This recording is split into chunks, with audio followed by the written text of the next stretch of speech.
Subscribe कीजिए हमारे इस चैनल माय सुपर बाइट्स को, जो कि एक मल्टी फेसेटेड चैनल है। इसमें आपको डिफरेंट बाइट्स जैसे कि study bites, horror bites, health bites, tech bites, funny bites and positive bites, TV and filmy bites मिलेगी। और सब्सक्राइब करने के बाद बेल आइकन को भी प्रेस कीजिए।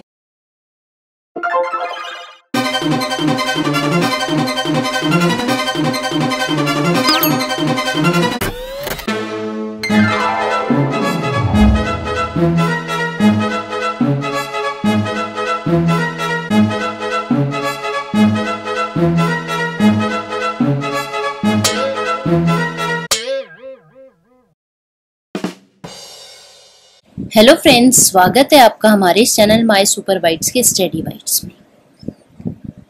जी हाँ, आज हम बात कर रहे हैं साइकोलॉजी, मनोविज्ञान, शिक्षा मनोविज्ञान, जो बहुत से एग्जाम्स में इस टॉपिक से रिलेटेड बहुत सारे क्वेश्चंस पूछे जाते हैं। इस सब्जेक्ट से रिलेटेड बहुत सारे क्वेश्चंस पूछे जाते हैं। मनोविज्ञान, सबसे पहले जानते हैं मनोविज्ञान कहाँ से आया। मनोविज्ञान का जनक, ये मनोविज्ञान निकल के आया वो दर्शन शास्त्र से, इसलिए मनोविज्ञान का जनक दर्शन शास्त्र को माना जाता है। इस शब्द का सबसे पहले सर्वप्रथम प्रयोग 1590 ईस्वी में किया गया और वो किया रुडोल्फ गोइकले ने। रुडोल्फ गोइकले ने 1590 ईस्वी में सर्वप्रथम इस शब्द का प्रयोग किया। और किस पुस्तक में? साइकोलॉजी पुस्तक में इन्होंने प्रयोग किया। ये जो शब्द है साइकोलॉजी, इस शब्द की उत्पत्ति ओरिजिन यूनानी या कहें ग्रीक भाषा के दो शब्द साइको और लोगोस से हुई है, जिसमें साइको का या साइको या बोल दे साइके, साइक, इस साइक शब्द का अर्थ होता है आत्मा और लोगोस का अर्थ होता है अध्ययन या फिर कह ले विज्ञान। तो अगर शब्द के अनुसार इसका अर्थ देखें तो होता है आत्मा का अध्ययन, आत्मा का विज्ञान। शब्द उत्पत्ति की दृष्टि से इसका अर्थ होता है आत्मा का विज्ञान या अध्ययन। तो सबसे पहले इस शब्द का अर्थ माना गया और इसको माना गया आत्मा का विज्ञान। तो 16वीं शताब्दी में मनोविज्ञान को माना गया था आत्मा का विज्ञान। और ये किसने माना? तो इसके प्रमुख जो विद्वान जिन्होंने ये माना, अरस्तु, प्लेटो, डेकार्टे और भारतीय ऋषि थे।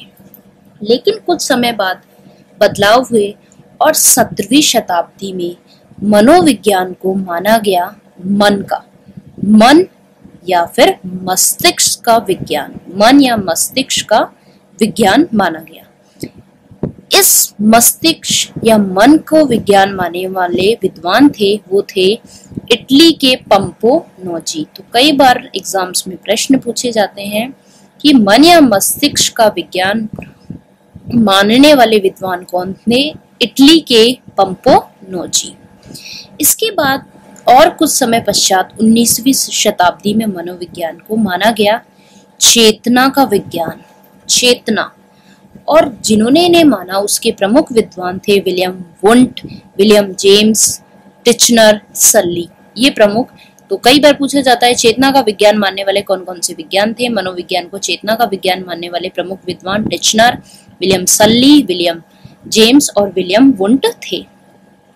इसके बाद सबसे बड़ा बदलाव आया जब 20वीं सदी में मनोविज्ञान को माना गया व्यवहार का विज्ञान, व्यवहार का विज्ञान माना गया। और उस समय जिन्होंने ये व्यवहार का विज्ञान माना वो प्रमुख विद्वान थे स्किनर, हल, गुथरी, थॉर्नडाइक, पावलव, जेबी वॉटसन। ये प्रमुख विद्वान थे जिन्होंने मनोविज्ञान को माना व्यवहार का विज्ञान।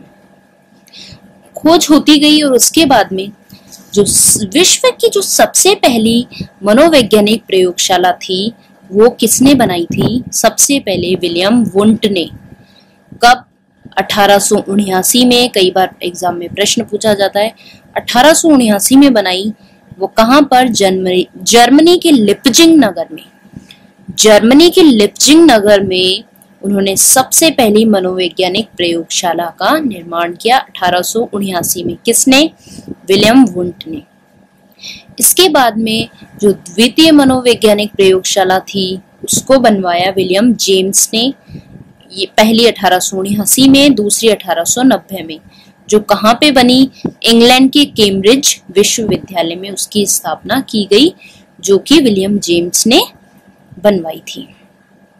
लेकिन अगर जो प्रयोग हुए जितने भी मनोविज्ञान में, उन प्रयोगों का जन्मदाता माना जाए तो वो माना जाता है विलियम वुंट को। तो मनोविज्ञान में प्रयोगों का जन्मदाता विलियम वुंट को माना जाता है। मनोविज्ञान की एक महत्वपूर्ण परिभाषा है जिससे आपको ध्यान रह सकता है, जो वुडवर्थ ने दी थी कि मनोविज्ञान कैसे चला। वुडवर्थ ने परिभाषा दी कि सबसे पहले मनोविज्ञान ने सबसे पहले अपनी आत्मा त्यागी, क्योंकि आत्मा का विज्ञान था। फिर उसने मन या मस्तिष्क को छोड़ा, क्योंकि दूसरी बार 16वीं शताब्दी में किसका था, मन या मस्तिष्क का।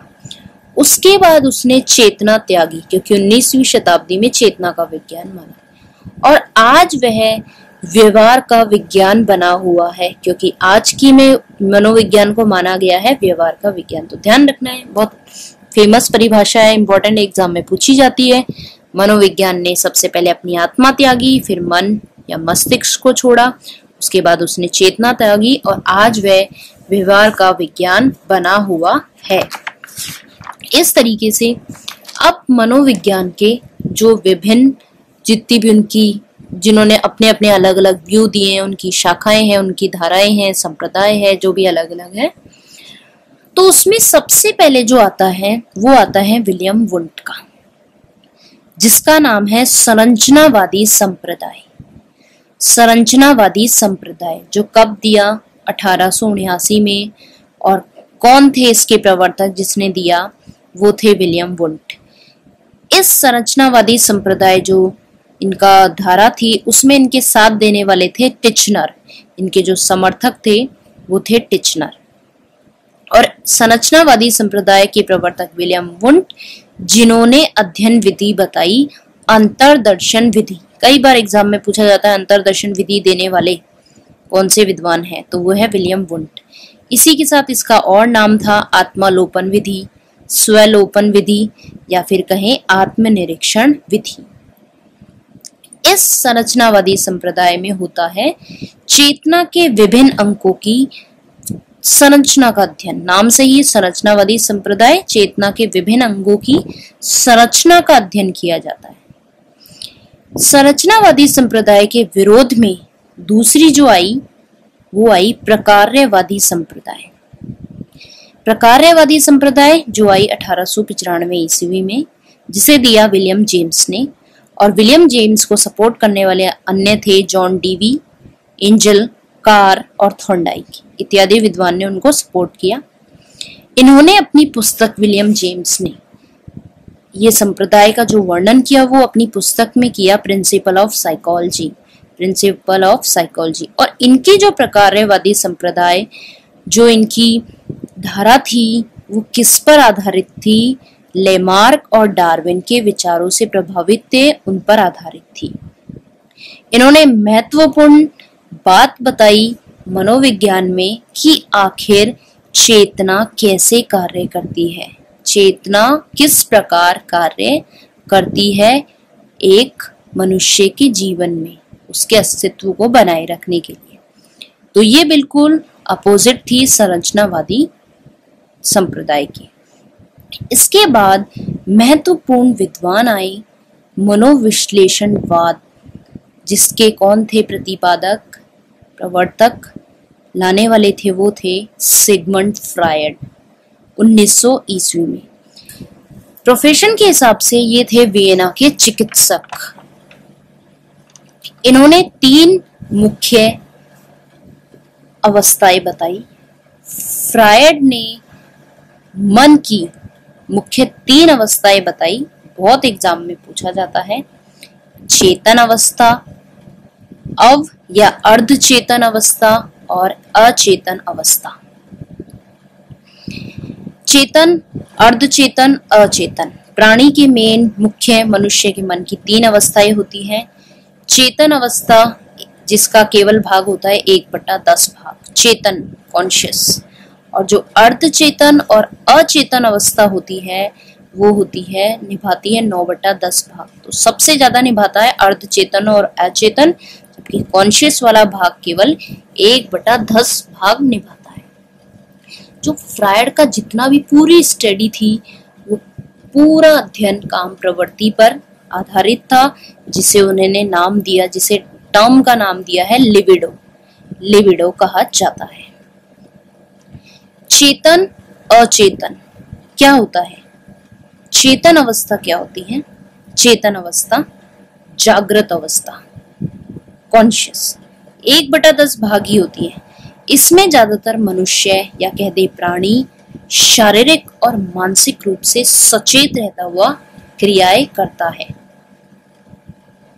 सचेत रहता है, कॉन्शियस रहता है, जगा हुआ रहता है जब वो इसे इसलिए जागृत अवस्था भी कहते हैं। चेतन अवचेतन या अर्धचेतन, इसमें बिल्कुल कल्पनाएं, ड्रीम्स, स्वप्न ज्यादातर इस अवस्था में, अर्धचेतन में, और ज्यादातर ये जो अवस्था है वो चेतन और अचेतन के मध्य की अवस्था है, अपने ही ख्यालों में रहता है। अचेतन जिसे मनोवैज्ञानिकों ने क्या कहा है, इसे सुप्त अवस्था भी, सुप्त, इसमें ज्यादातर स्वप्न आते हैं और अचेतन मन में ही जितनी भी मनुष्य या प्राणी बोल दो, जितनी भी दमित इच्छाएं होती है जो पूरी नहीं हो पाती है, वो सारी उसी में चली जाती है। इसलिए ज्यादातर इस अचेतन मन को दमित इच्छाओं का घर भी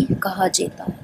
तो ध्यान रखना है, जो अचेतन और अर्धचेतन है वो 9/10 भाग होता है मन में, और चेतन 1/10 भाग।